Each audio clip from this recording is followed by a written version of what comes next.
रिमझिम इस बार एक ऐसा कदम उठाने जा रही है जो न केवल उसके लिए बल्कि पूरे परिवार के लिए बड़े बदलाव की वजह बन सकता है।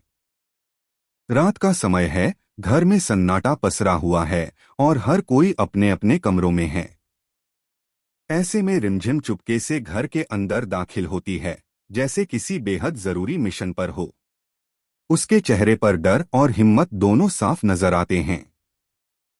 हर कदम सोच समझकर रखती हुई वह अंदर बढ़ती है, मानो उसे किसी खास चीज की तलाश हो। माहौल पूरी तरह सस्पेंस से भरा हुआ है और ऐसा लगता है कि कुछ बहुत बड़ा होने वाला है। अचानक ही समीर वहां आ जाता है। जैसे ही उसकी नजर रिमझिम पर पड़ती है, वह चौंक जाता है और बिना कुछ सोचे समझे उसे चोर समझकर हमला करने के लिए आगे बढ़ता है। लेकिन तभी सच सामने आता है, वह कोई चोर नहीं बल्कि रिमझिम है। यह जानकर समीर के होश उड़ जाते हैं। वह हैरान होकर उससे पूछता है कि वह इस वक्त यहाँ क्या कर रही है।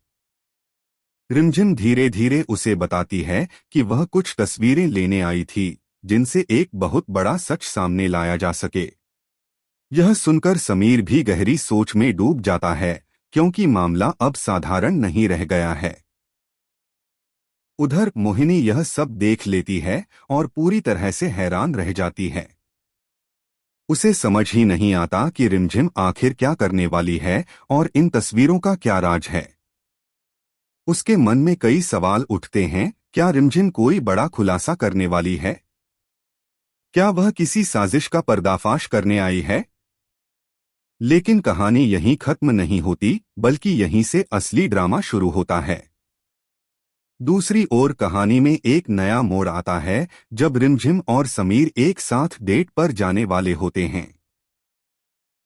यह डेट सिर्फ एक मुलाकात नहीं बल्कि उनके रिश्ते की दिशा तय करने वाली साबित हो सकती है। यहाँ या तो उनके बीच की दूरियां कम होंगी या फिर कोई ऐसा सच सामने आएगा जो सब कुछ बदल देगा। दोनों के दिल में कई अनकहे जज्बात हैं, लेकिन हालात इतने उलझे हुए हैं कि कोई भी अपने दिल की बात खुलकर कह नहीं पा रहा। इसी बीच एक और चौंकाने वाला ट्विस्ट सामने आता है। घर में चोरी का एक बड़ा नाटक रचा जाने वाला है। कोई रहस्यमय शख्स रानी मां से माफी मांगते हुए कहता है कि उसे अपने